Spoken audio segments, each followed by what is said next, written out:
বিভিন্ন সময়ে পুলিশ বাহিনী থেকে চাকরিচ্যুত সদস্যরা সচিবালয়ের সামনে বিক্ষোভ করছেন। আরো জানাতে সেখান থেকে সরাসরি যুক্ত হচ্ছেন নাফিউল ইসলাম লিংকন। লিংকন, কখন থেকে তারা বিক্ষোভ করছে আর কি দাবি নিয়ে এসেছে আসলে?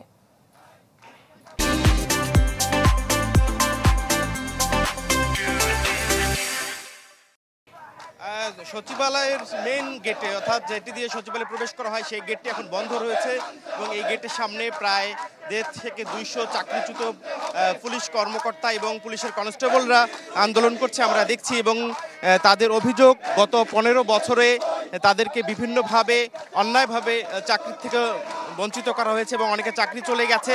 এবং তারা বলছেন যে বিভিন্ন সময় তারা শুধু এমনকি ফেসবুকে মন্তব্য করার কারণেও তাদের কিন্তু চাকরি থেকে অব্যাহতি দেওয়া হয়েছে বিভিন্নভাবে, অবৈধভাবে।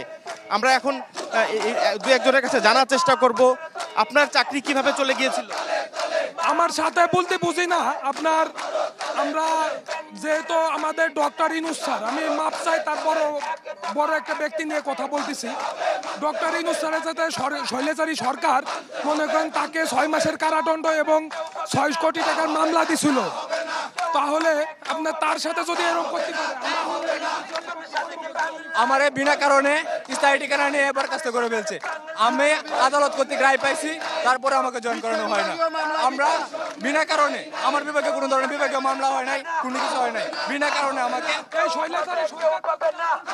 কাকলি তারা বলছেন যে সারা দেশে এরকম 6 থেকে 10 হাজার তাদের অভিযোগ, এটি সত্য মিথ্যা পরে বিবেচনা করা যাবে, তবে তাদের অভিযোগ সারা দেশে গত 15 বছরে অবৈধভাবে, অন্যায়ভাবে প্রায় 6 থেকে 10 হাজার পুলিশের যারা কনস্টেবল থেকে শুরু করে এসআই পর্যন্ত রয়েছেন তাদেরকে চাকরি থেকে বঞ্চিত করা হয়েছিল।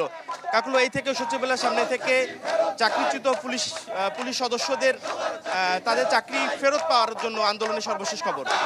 লিংকন, আপনাকে ধন্যবাদ। দর্শক, পুলিশ সদস্য যারা চাকরিচ্যুত হয়েছেন সচিবালয়ের সামনে বিক্ষোভ করছিলেন, বিস্তারিত জানাচ্ছিলেন নাফিউল ইসলাম লিংকন।